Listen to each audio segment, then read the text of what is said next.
नमस्कार। साइंस और इंजीनियरिंग विषयों में रुचि बनाने और विषय समझ को मजबूत बनाने के लिए शुरू किए गए श्रीदेवी क्लासेज यूट्यूब चैनल पर एक बार फिर आपका स्वागत है। हमारी प्लेलिस्ट बेसिक इलेक्ट्रिकल इंजीनियरिंग और क्लास 12th की फिजिक्स में आज अल्टरनेटिंग करंट सर्किट्स में जानते हैं पैरेलल आरएलसी सर्किट में रेजोनेंस को और समझते हैं कि किसी खास रेजोनेंस फ्रीक्वेंसी पे पैरेलल कनेक्ट एल और सी का नेट ससेप्टेंस जब 0 हो जाता है तो रेजोनेंस की घटना में क्या पैरामीटर्स रहते हैं। वीडियो लेसन के नोट्स एक पीपीटी के रूप में डिस्क्रिप्शन लिंक में दिए हुए हैं, जहां से आप इन्हें अपनी स्टडीज में इस्तेमाल कर सकते हैं। अगर आपको हमारा ये लर्निंग वर्क पसंद आता है तो इसे लाइक भी करें और अपने दोस्तों के साथ शेयर करें। शुरू करते हैं। एक सरल पैरेलल सर्किट में एक रेजिस्टेंस के साथ दोनों रिएक्टिव एलिमेंट का पेयर इंडक्टर और कैपेसिटर अगर सप्लाई के साथ आपस में पैरेलल कनेक्ट हो, सर्किट कंडीशंस रेजोनेंस पे होगी अगर ये वोल्टेज और करंट आपस में सेम फेज में हो और सर्किट में जैसे प्योर रेजिस्टिव सर्किट का बिहेवियर होता है वैसा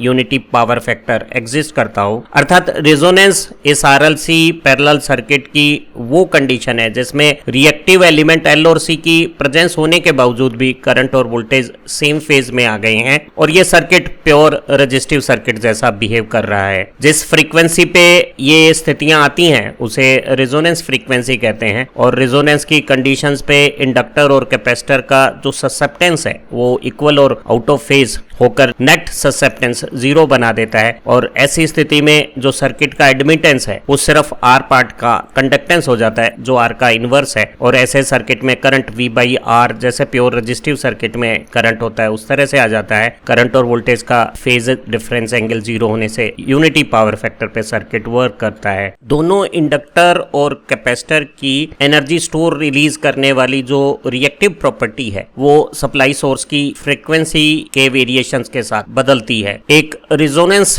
पोजीशन पर दोनों रिएक्टिव कंपोनेंट में एक मैचिंग की कंडीशंस आ जाती हैं और इनकी एनर्जी स्टोर रिलीज करने वाली प्रॉपर्टी मैच होने की कंडीशंस में कैपेसिटिव सर्किट का ससेप्टेंस और इंडक्टिव सर्किट का ससेप्टेंस इक्वल हो जाता है, नेट ससेप्टेंस 0 हो जाता है और बिना किसी सोर्स के एनर्जी या करंट सप्लाई के भी एल और सी का ये जो पैरेलल कॉम्बिनेशन है वो एक की एनर्जी दूसरे को और दूसरे से वापस पहले को आपस में एक्सचेंज क्रिया के दौरान एक टैंक सर्किट कहलाता है। ऐसे पैरेलल एलसी टैंक सर्किट्स का इस्तेमाल हम फिल्टर नेटवर्क्स में करते हैं और इनकी मदद से कोई खास एसी फ्रीक्वेंसीज को सेलेक्ट या रिजेक्ट करने का काम किया जाता है। रेजोनेंस के दौरान इस एल और सी के पैरेलल टैंक सर्किट में लोकल एक बहुत बड़े मैग्नीट्यूड का करंट सर्कुलेट होता है और इस सर्कुलेशन के लिए वो सप्लाई से कोई करंट नहीं लेता और ये जो पूरा आरएलसी सर्किट जो सप्लाई से करंट ले रहा है उससे कई गुना ज्यादा करंट यहाँ लोकल एल और सी के बीच में सर्कुलेट करता है। हमारा एलसी टैंक सर्किट रेजोनेंस की कंडीशंस में करंट के ऐसे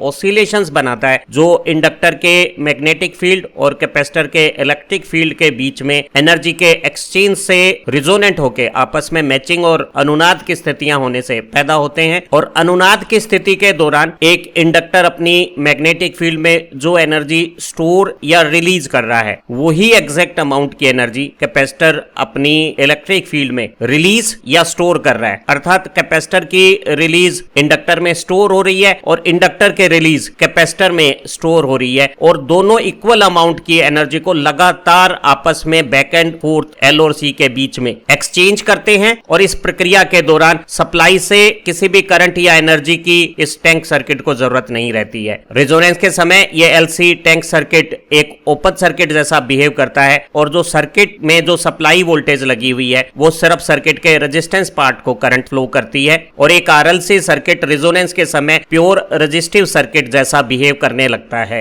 एसी सप्लाई में पैरेलल सर्किट्स को एनालाइज करते समय हम जो कॉमन सप्लाई वोल्टेज होती है उसे एक रेफरेंस फेजर बना के हॉरिजॉन्टल लाइन पर ले लेते हैं और उसके रेस्पेक्ट में अलग अलग पैरेलल ब्रांच के करंट फेजर्स को ड्रॉ करके सभी करंट्स को वेक्टर मेथड से ऐड करके टोटल करंट निकाल सकते हैं। एक ज्यादा बेहतर तरीका हो सकता है कि हम हर ब्रांच के एडमिटेंस को जिसमें रियल पार्ट कंडक्टेंस और इमेजिनरी पार्ट ससेप्टेंस है उसे कॉम्प्लेक्स एडमिटेंस प्लेन पर ड्रॉ करें और हर ब्रांच के एडमिटेंस को जोड़ के पूरे सर्किट का इक्विवेलेंट एडमिटेंस कंडक्टेंस से कंडक्टेंस और ससेप्टेंस से ससेप्टेंस जोड़ के प्राप्त कर लें और इक्विवेलेंट एडमिटेंस से I = VY फॉर्मूले से टोटल करंट निकाल लें। हम किसी भी पैरेलल सर्किट के एडमिटेंस को Y से डिनोट करते हैं, जिसका रियल पार्ट कंडक्टेंस G से डिनोट होता है, और capacitive susceptance plus J type horizontal reference से 90 डिग्री एंटी क्लॉकवाइज ड्रॉ किया जाता है, और इंडक्टिव ससेप्टेंस को माइनस J टाइप हम हॉरिजॉन्टल रेफरेंस से 90 डिग्री एंगल पे क्लॉकवाइज ड्रॉ करते हैं। यहाँ जो कंडक्टेंस है वो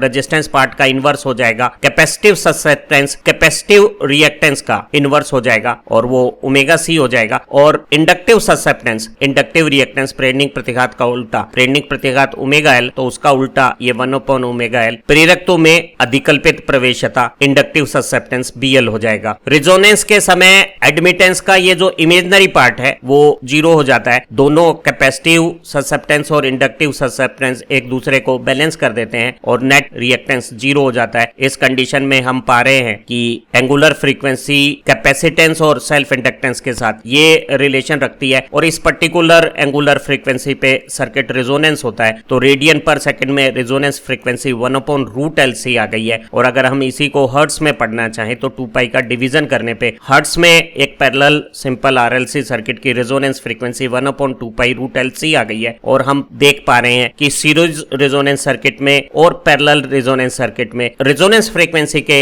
मैग्नीट्यूड सेम आते हैं। तो हम कह सकते हैं L और C चाहे सर्किट में सीरीज में जुड़े या पैरेलल में जुड़े, रिजोनेंस की कंडीशन की फ्रीक्वेंसी दोनों स्थितियों में सीरीज और पैरेलल सर्किट्स में एक जैसी रहती है। रिजोनेंस के समय जब LC टैंक सर्किट में कैपेसिटिव ससेप्टेंस और इंडक्टिव ससेप्टेंस में बैलेंस हो गया है, जो अधिकल्पित प्रवेशता है प्रेरणिक परिपथ की और धारितीय परिपथ की, वो जब आपस में संतुलित हो गई है, अनुनादित हो गई है, तो परिपथ में नेट ससेप्टेंस शुद्ध अधिकल्पित प्रवेशता 0 हो गई है, और ऐसी स्थिति में सर्किट की रिएक्टेंस इनफाइनाइट हो गई है, एडमिटेंस 0 हो गई है, और यहाँ कोई करंट फ्लो की आवश्यकता नहीं होगी। लोकल L और C म्यूचुअल एनर्जी एक्सचेंज से करंट का सर्कुलेशन करेंगे, लेकिन सप्लाई से इस LC सर्किट को किसी भी प्रकार के करंट देने की आवश्यकता नहीं रहेगी। तो जो सप्लाई का करंट है वो सिर्फ रजिस्टिव पार्ट का करंट रह जाएगा, और वोल्टेज और करंट दोनों आपस में सेम फेज होने पे, फेज डिफरेंस 0 होने पे सर्किट का पावर फैक्टर यूनिटी हो जाएगा, और R के समांतर में अनंत इंपीडेंस होने के कारण इस इक्विवेलेंट सर्किट का इंपीडेंस मैक्सिमम रिजोनेंस के समय R के बराबर हो जाएगा, और सर्किट का करंट मैक्सिमम इंपीडेंस के साथ या मिनिमम एडमिटेंस के साथ मिनिमम हो जाएगा। तो पैरेलल रिजोनेंस की स्थितियों में सर्किट में एडमिटेंस और करंट मिनिमम और इंपीडेंस मैक्सिमम हो जाता है। एक पैरेलल RLC सर्किट में रिजोनेंस के आसपास सर्किट का इंपीडेंस किस तरह से बदलता है उसे समझते हैं। अगर एक RLC पैरेलल सर्किट को ऐसी अल्टरनेटिंग सप्लाई देते हैं जिसकी फ्रीक्वेंसी वेरिएबल है, तो ये जो इंडक्टर और कैपेसिटर के रिएक्टेंस हैं, इंडक्टर का इंडक्टिव रिएक्टेंस प्रेरणिक प्रतिघात XL ओमेगा L फ्रीक्वेंसी के डायरेक्ट प्रोपोर्शनल है, और कैपेसिटर का धारितीय प्रतिघात XC कैपेसिटिव रिएक्टेंस 1/ओमेगा C फ्रीक्वेंसी के इनवर्स प्रोपोर्शनल है। तो फ्रीक्वेंसी बदलने से इनके रिएक्टेंस या रिएक्टेंस का उल्टा, पैरेलल सर्किट के एनालिसिस में हम जब एडमिटेंस मेथड का इस्तेमाल करते हैं तो रिएक्टेंस का उल्टा ससेप्टेंस का इस्तेमाल करते हैं, तो इनके रिएक्टिव L और C कंपोनेंट के ससेप्टेंस है वो फ्रीक्वेंसी के साथ बदलते हैं। जो हमारा कैपेसिटिव ससेप्टेंस है, कैपेसिटिव रिएक्टेंस का उल्टा, वो प्लस J टाइप है, और उसका फार्मूला हो गया ओमेगा C, और ये फ्रीक्वेंसी के डायरेक्ट प्रोपोर्शनल है। वहीं inductive susceptance minus J type होता है, अर्थात अगर वोल्टेज को हॉरिजॉन्टल रेफरेंस में लेंगे तो L की करंट इंडक्टिव ससेप्टेंस के अलोंग माइनस J लाइन में हॉरिजॉन्टल रेफरेंस वोल्टेज कंडीशन से 90 डिग्री लैग करती हुई कंडीशंस पर आएगी। इंडक्टिव ससेप्टेंस का फॉर्मूला 1/ओमेगा L बता रहा है कि यह फ्रीक्वेंसी के इनवर्स प्रोपोर्शनल है। तो जो कैपेसिटिव ससेप्टेंस है वो फ्रीक्वेंसी बढ़ाने पर लगातार बढ़ेगा। तो अगर यहाँ एक फिक्स्ड वोल्टेज है और फ्रीक्वेंसी अगर बढ़ाई जा रही है तो कैपेसिटिव ससेप्टेंस बढ़ने से कैपेसिटिव सर्किट का करंट फ्रीक्वेंसी बढ़ाने से ससेप्टेंस के समानुपाती बढ़ेगा। वहीं एक इंडक्टर का करंट और इंडक्टिव ससेप्टेंस फ्रीक्वेंसी बढ़ाने पे इनवर्स रिलेशन रखते हैं, और एक रेक्टेंगल हाइपरबोला की भांति फ्रीक्वेंसी बढ़ाने पे इंडक्टिव सर्किट का करंट या इंडक्टिव ससेप्टेंस घटेगा। जब एक पैरेलल सर्किट में L और C दोनों पैरेलल कनेक्ट हो और सर्किट की फ्रीक्वेंसी बदली जा रही है तो कैपेसिटिव ससेप्टेंस या कैपेसिटिव सर्किट का करंट फ्रीक्वेंसी के साथ एक लीनियर स्ट्रेट लाइन रिलेशन रखता हुआ और इंडक्टर का करंट या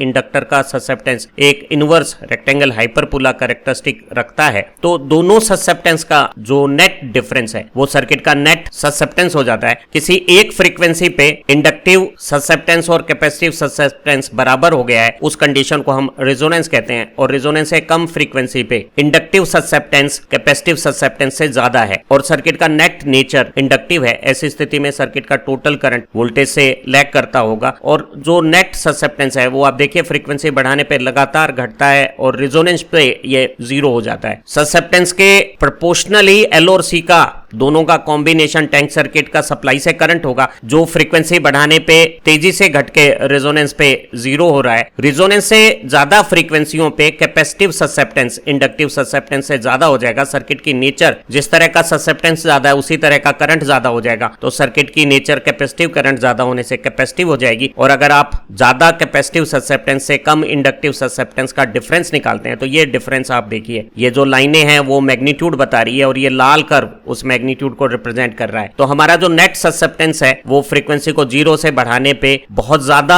वैल्यू से घट के 0 होता है और उसके बाद दोबारा इनफाइनाइट फ्रीक्वेंसी पे इनफाइनाइट की तरफ बढ़ता चला जाता है। रेजोनेंस की दोनों तरफ ससेप्टेंस का फ्रीक्वेंसी के साथ वेरिएशन कुछ सिमेट्री रखता है, लेकिन बहुत कम फ्रीक्वेंसियों पे और बहुत ज्यादा फ्रीक्वेंसियों पे वेरिएशन में सिमेट्री नहीं है। रेजोनेंस फ्रीक्वेंसी की स्थिति में इंडक्टिव ससेप्टेंस और कैपेसिटिव ससेप्टेंस की वैल्यू बराबर हो गई है और ये दोनों एक दूसरे के इफेक्ट को न्यूट्रलाइज कर देते हैं। अगर हमारे सर्किट में लॉसलेस इंडक्टर और कैपेसिटर हैं तो एलसी पैरेलल सर्किट का नेट ससेप्टेंस इस रेजोनेंस फ्रीक्वेंसी पे 0 हो जाएगा। रेजोनेंस की स्थिति में एलसी टैंक सर्किट का नेट ससेप्टेंस या एडमिटेंस 0 हो गया है और नेट रिएक्टेंस इनफाइनाइट होने पे ये ओपन सर्किट कंडीशंस पे आ गया है और सप्लाई ने सिर्फ रेजिस्टेंस ब्रांच में इन फेज करंट भेजना है और सर्किट का यूनिटी पावर फैक्टर पे मैक्सिमम इंपीडेंस के साथ मिनिमम करंट आ जाएगा। एक आरएलसी सर्किट में आर भाग का जो कंडक्टेंस है वो फ्रीक्वेंसी के साथ बदलता नहीं है और कंडक्टेंस का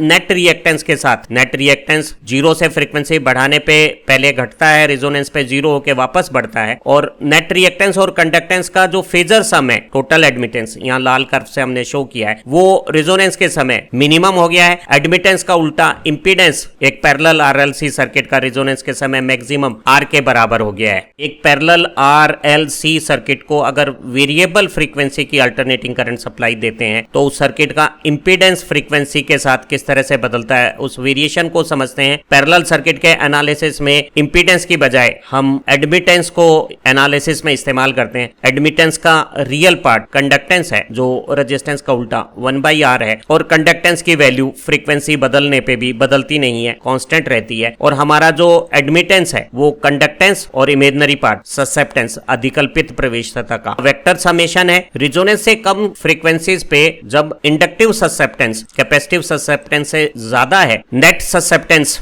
-J टाइप इंडक्टिव है और नेट ससेप्टेंस की वैल्यू बहुत कम फ्रीक्वेंसी पे ज्यादा है। जो नेट ससेप्टेंस है वो फ्रीक्वेंसी को बढ़ाने पे काली रेखा के अनुरूप तेजी से घटता है और अनुनादी फ्रीक्वेंसी पे नेट रिएक्टेंस इंडक्टिव ससेप्टेंस और कैपेसिटिव ससेप्टेंस की वैल्यू बराबर होने पे 0 हो जाता है और अनुनादी आवृत्ति से अधिक आवृत्तियों पे कैपेसिटिव ससेप्टेंस धारतीय अधिकल्पित प्रवेशता जब प्रेरणिक प्रवेशता से ज्यादा हो जाती है तो ये बढ़ने लगता है और हमारे सर्किट की नेचर कैपेसिटिव होती है और इस समय कैपेसिटर सर्किट करंट ज्यादा लेता है तो करंट लीडिंग फेज एंगल के साथ आ जाता है। कंडक्टेंस और ससेप्टेंस का वेक्टर समेशन पाइथागोरस से इस रेड लाइन के अनुरूप हमारे सर्किट का एडमिटेंस है और आप देखेंगे कि एडमिटेंस फ्रीक्वेंसी बढ़ाने पे पहले घटता है, अनुनाद पे ये मिनिमम कंडक्टेंस के बराबर हो जाता है और उसके बाद दोबारा बढ़ता है। एडमिटेंस का उल्टा सर्किट का इंपीडेंस है और आप देखिएगा कि जब एडमिटेंस ज्यादा है करंट आसानी से सर्किट में जा रहा है और जब एल और सी के बीच में नेट ससेप्टेंस ज्यादा है या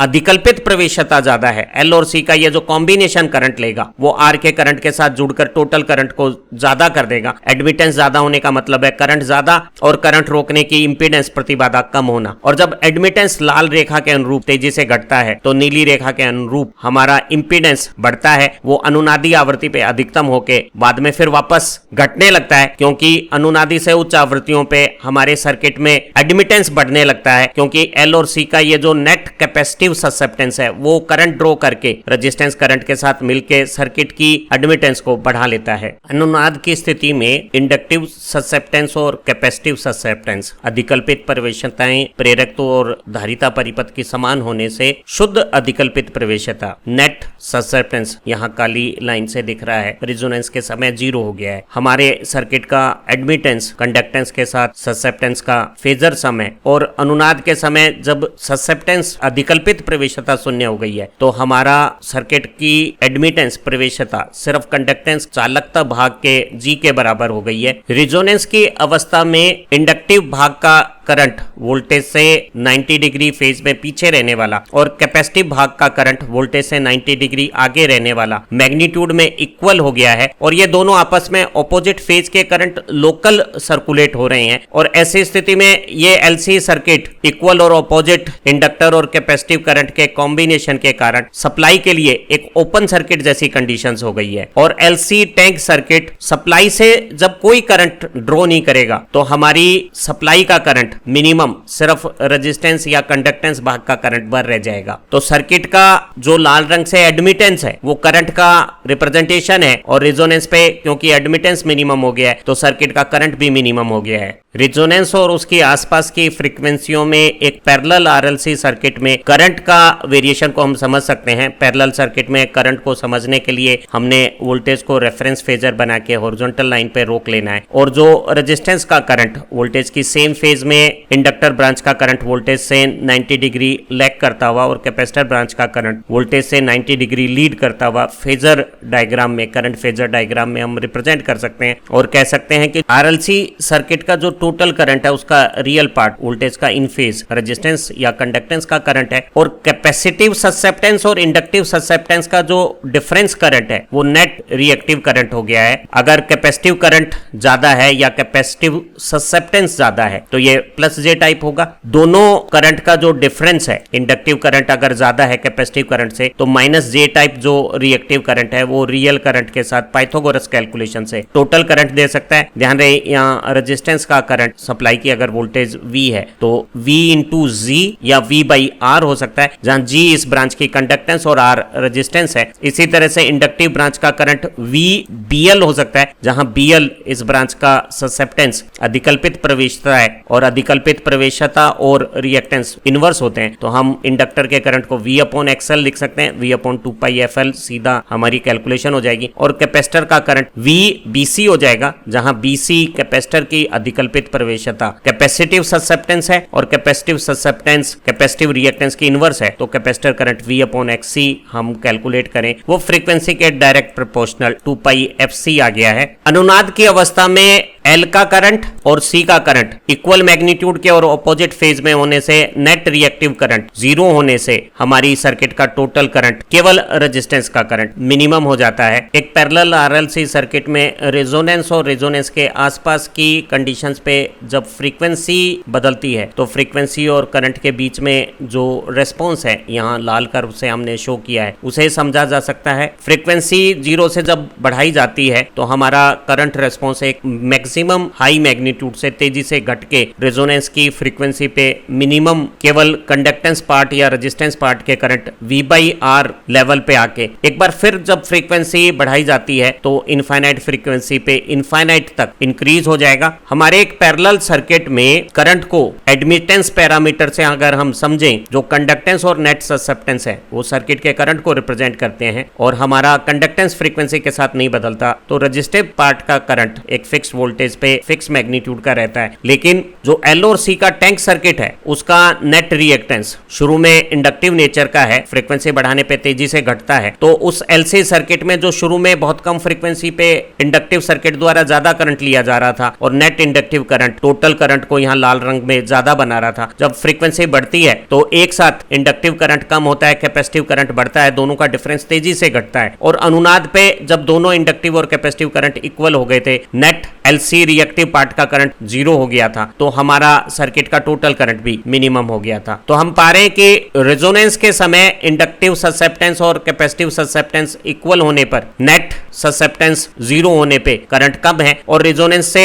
दोनों कम या ज्यादा फ्रीक्वेंसीज पे जब नेट ससेप्टेंस बढ़ता है तो एलसी टैंक सर्किट का करंट भी बढ़ता है, और उस एक्स्ट्रा करंट से हमारा जो टोटल करंट है, लाल कर्व से हम देख सकते हैं, वो बढ़ता है। एक व्यवहारिक आरएलसी पैरेलल सर्किट में रेजोनेंस के समय जो सप्लाई सिर्फ कंडक्टेंस पार्ट का, रेजिस्टेंस पार्ट का करंट ले रही है, उससे कई गुना ज्यादा इंडक्टर और कैपेसिटर के बीच में ये लोकल सर्कुलेटिंग करंट हो सकता है। लेकिन ये दोनों करंट इक्वल और ऑपोजिट फेज के होने से जो टोटल करंट यहाँ टैंक सर्किट बनाएगा वो 0 हो जाएगा, क्योंकि ये एल और सी का करंट एक दूसरे को कैंसिल कर देता है। इनफैक्ट यहाँ एल में जो मैग्नेटिक फील्ड में स्टोर्ड एनर्जी है वो रिलीज होके कैपेसिटर को जा रही है, और कैपेसिटर जब एनर्जी को रिलीज कर रहा होता है तो वो इंडक्टर के साथ अपनी रिएक्टिव एनर्जी का to and fro mutual transfer करते हैं, एक्सचेंज करते हैं, और उस एक्सचेंज से यहाँ अनुनाद के समय ये सर्कुलेटिंग करंट सप्लाई करंट से कई गुना ज्यादा हो जाता है। रेजोनेंस के समय सर्किट का टोटल एडमिटेंस मिनिमम है और इंपीडेंस मैक्सिमम है, तो ऐसी स्थिति में सर्किट का करंट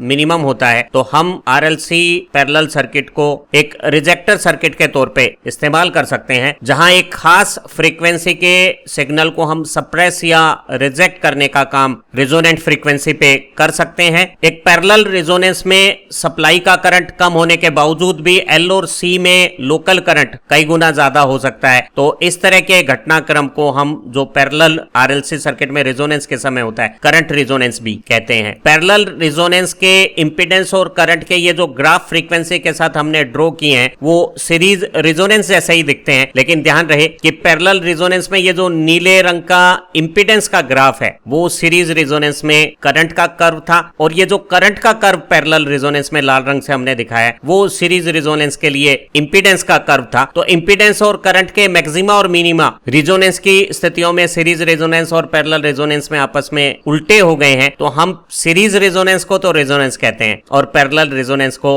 उल्टी नेचर होने के कारण एंटी रेजोनेंस सर्किट कहते हैं। एक पैरेलल आरएलसी सर्किट की रेजोनेंस के समय सेलेक्टिविटी या क्वालिटी फैक्टर को समझा जा सकता है। इसे हम एक रेशो के रूप में डिफाइन करते हैं, जो हमारे एलसी टैंक सर्किट में लोकल सर्कुलेटिंग करंट्स होता है और जो सप्लाई का करंट होता है उसके रेशो को हम क्वालिटी फैक्टर कहते हैं। और हम टैंक सर्किट में कैपेसिटर के करंट को यहाँ फार्मूले में लेते हैं, क्योंकि कैपेसिटर के अक्रॉस ही हम आउटपुट लेते हैं, और ये सप्लाई का करंट हो गया। रेजोनेंस के समय सप्लाई करंट सिर्फ कंडक्टेंस पार्ट का करंट है V/R, और कैपेसिटर का करंट उसी सप्लाई वोल्टेज से V/XC हो गया है। V कॉमन है दोनों वोल्टेज, तो R और XC का ये रेशो हमारे पैरेलल रेजोनेंस सर्किट का क्वालिटी फैक्टर हो गया है। हम XC की जगह 1/2πfc जब लिखते हैं तो हमारा क्वालिटी फैक्टर का फॉर्मूला हो गया है 2πfRC। यहाँ जो रेजोनेंस फ्रीक्वेंसी है या एंगुलर फ्रीक्वेंसी 2πf है रेजोनेंस पे 1/√LC, वो वैल्यू अगर हम रखें तो हमारे क्वालिटी फैक्टर का रूप आ जाता है सर्किट के रेजिस्टेंस, कैपेसिटेंस और इंडक्टेंस के साथ इस तरह का। और हम देख रहे हैं कि जो क्वालिटी फैक्टर का फार्मूला है वो सीरीज रेजोनेंस के फार्मूले से उल्टा है, और ये हम समझ भी सकते हैं। एक सीरीज रेजोनेंस सर्किट में सप्लाई की कंपैरिजन में एल और सी के अक्रॉस वोल्टेज का मैग्निफिकेशन या एम्प्लीफिकेशन होता है, वहीं एक पैरेलल रेजोनेंस में सप्लाई करंट की तुलना में एल और सी की टैंक सर्किट में करंट का एम्प्लीफिकेशन होता है। तो एक सीरीज रेजोनेंस वोल्टेज मैग्निफिकेशन है और पैरेलल रेजोनेंस करंट मैग्निफिकेशन है, और दोनों के क्वालिटी फैक्टर के फॉर्मूले एक दूसरे से इनवर्स हैं। वहां क्वालिटी फैक्टर का फॉर्मूला था XL/R, जो इससे बिल्कुल उल्टा आता था। एक पैरेलल रेजोनेंट सर्किट की फ्रीक्वेंसी के साथ सेलेक्टिविटी या रिजेक्शन करने की प्रॉपर्टीज को हम बैंडविड्थ से समझते हैं, और एक इंपीडेंस फ्रीक्वेंसी कर्व की मदद से हम पैरेलल रेजोनेंट सर्किट की बैंडविड्थ को डिफाइन करते हैं। बैंडविड्थ वो फ्रीक्वेंसियों का समूह है जिसमें सर्किट का इंपीडेंस मैक्सिमम रेजोनेंस कंडीशन के इंपीडेंस के 70.7% वैल्यू से अधिक रहता है। अगर एक आरएलसी सर्किट को कांस्टेंट करंट सप्लाई दी जाए तो रेजोनेंस के समय सारा करंट कंडक्टेंस पार्ट या रेजिस्टेंस में जाके मैक्सिमम पावर बनाएगा, और इन दोनों बैंडविड्थ के पोजीशंस पर, जिन्हें हम हाफ पावर पॉइंट्स कहते हैं, जब नेट ससेप्टेंस कंडक्टेंस के बराबर है तो हमारा टोटल करंट तो √2 टाइम्स हो जाएगा, लेकिन कंडक्टेंस में करंट और नेट ससेप्टेंस में करंट बराबर बराबर डिवाइड हो जाएगा। तो आप पाएंगे कि कांस्टेंट करंट के ड्राइव में रेजोनेंस फ्रीक्वेंसी की तुलना में इन हाफ पावर फ्रीक्वेंसीज पे पावर आधी रह जाती है और इन हाफ पावर फ्रीक्वेंसीज पे नेट रिएक्टेंस कंडक्टेंस के बराबर है और हमारा एडमिटेंस लाल लाइन पे देखिएगा वो रेजोनेंस एडमिटेंस जो जी के बराबर है उससे √2 टाइम्स हो जाता है। आशा है आज के इस लर्निंग वीडियो से पैरेलल आरएलसी सर्किट में रेजोनेंस की कंडीशंस क्या है, फ्रीक्वेंसी के साथ सर्किट के एडमिटेंस का वेरिएशन और करंट के वेरिएशन को आप अच्छी तरह से समझ गए होंगे और आपको पैरेलल रेजोनेंस सर्किट में क्वालिटी फैक्टर और बैंडविड्थ क्या है ये भी समझ में आ गई होगी। हमारी इसी प्लेलिस्ट की दूसरी वीडियो से आपकी विषय समझ और सुधरेगी। आप अच्छा पढ़ें, तरक्की करें। Have nice time. फिर मिलते हैं एक नए लर्निंग लेसन के साथ।